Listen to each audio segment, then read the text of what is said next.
আমি আমার ছোট ভাইয়ের পক্ষে সাংবাদিক সম্মেলন লিখিত বক্তব্য পাঠ করছি। প্রিয় সাংবাদিক ভাইয়েরা, আসসালামু আলাইকুম।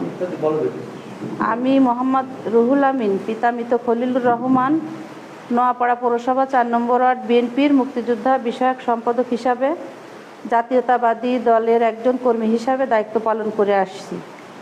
আজ আমি এমন একটি বিষয় নিয়ে আপনাদের সামনে সংবাদ সম্মেলনে এসেছি যা দেশ ও সমাজ ও জাতির কাছে অত্যন্ত লজ্জার। আপনারা সকলে আমাকে হয়তো চেনেন বা জানেন। আমার অভিশপ্ত জীবনের পথের কথা জেনেও আপনারা যে আমার ডাকে সাড়া দিয়ে আপনাদের মূল্যবান সময় নষ্ট করে আজ এই সংবাদ সম্মেলনে উপস্থিত হওয়ায় সাংবাদিক সম্মেলনে আগত জাতির বিখ্যাত সাংবাদিক ভাইদের সকলকে প্রাণঢালা কৃতজ্ঞতা জানাচ্ছি।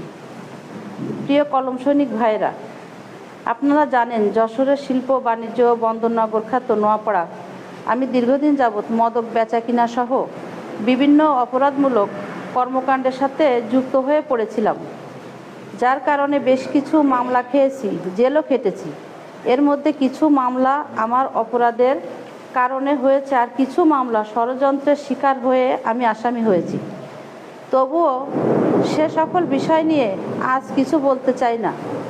যারা ষড়যন্ত্র করে আমাকে দিনের পর দিন আরও বেশি অন্ধকার জগতে ঠেলে দিয়েছে, তাদের বিচার মহান রাব্বুল আলামিনের হাতে ছেড়ে দিয়েছি। সমাজের দর্পণ সাংবাদিক ভাইয়েরা, আজ আমি আপনাদের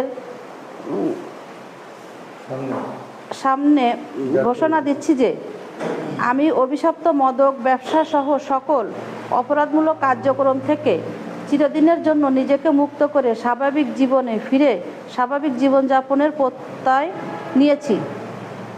আমি আমার অতীত কর্মকাণ্ডের জন্য অনুতপ্ত ও লজ্জিত।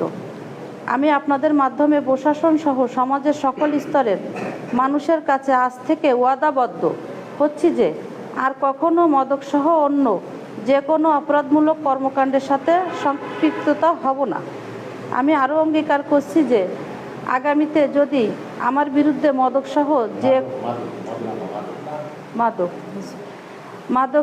যে কোনো প্রকার অপরাধের সংশ্লিষ্টতা প্রমাণ পান, তাহলে আমি যে কোনো ধরনের শাস্তির জন্য নিজেকে সোপর্দ করব।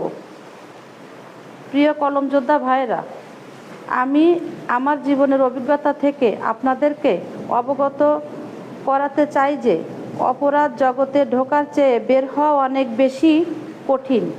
এ পথ থেকে বের হতে গেলে নানা পদে পদে ষড়যন্ত্র জটিলতা গ্রাস করে ফেলে।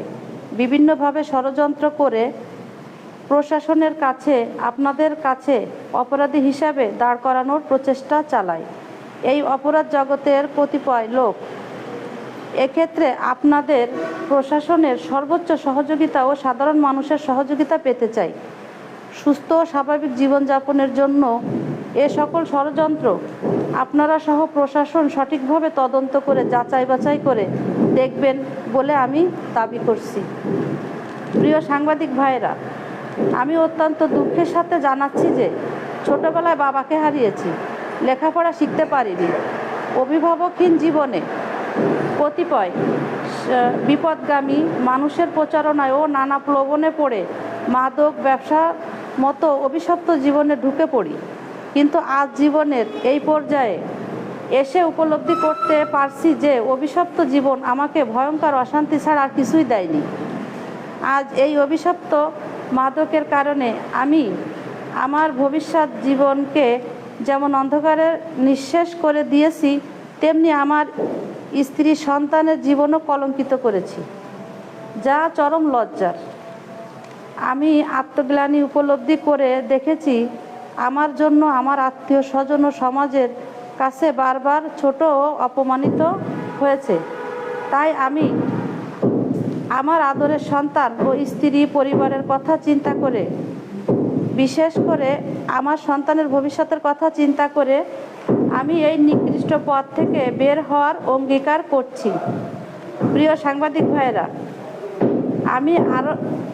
আমি কারো মাদক ব্যবসায়ী পিতা হয়ে, কারো মাদক ব্যবসায়ী স্বামী হয়ে কারো মাদক ব্যবসায়ীর ভাই বা সন্তান হয়ে বেঁচে থাকতে চাই না।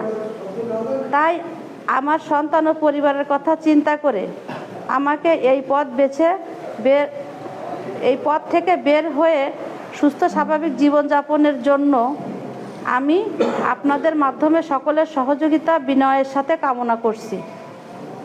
প্রিয় সাংবাদিক ভাইয়েরা, পরিশেষে আমি আরও আপনাদের মাধ্যমে প্রশাসন সহ সকলের নিকট আবেদন রাখব, আমাকে সুস্থ স্বাভাবিক জীবনে ফিরে আসতে আপনারা সহযোগিতা করবেন। ষড়যন্ত্রকারীদের ষড়যন্ত্রমূলক যে কোনো চেষ্টা আপনারা সঠিকভাবে তদন্ত করে যাচাই বাছাই করে সিদ্ধান্ত নেবেন। এরপরও যদি প্রমাণসহ মাদক বা অপরাধমূলক কর্মকাণ্ডের সাথে আমার সংশ্লিষ্টতা আপনারা পান, তবে অবশ্যই আমার বিরুদ্ধে আরও কঠোর ব্যবস্থা গ্রহণ করবেন। তবে কোনো ষড়যন্ত্রকারীর মুখের কথায় বা প্রতিহিংসায় দয়া করে আমার স্বাভাবিক জীবনে বাধাগ্রস্ত যেন না হয়, সেদিকে সজাগ থাকবেন বলে আমি প্রত্যাশা করি। সবাইকে কৃতজ্ঞতা ও ধন্যবাদ জানিয়ে এই সম্মেলনে আগত সাংবাদিক ভাইদের মঙ্গল কামনা করে শেষ করছি।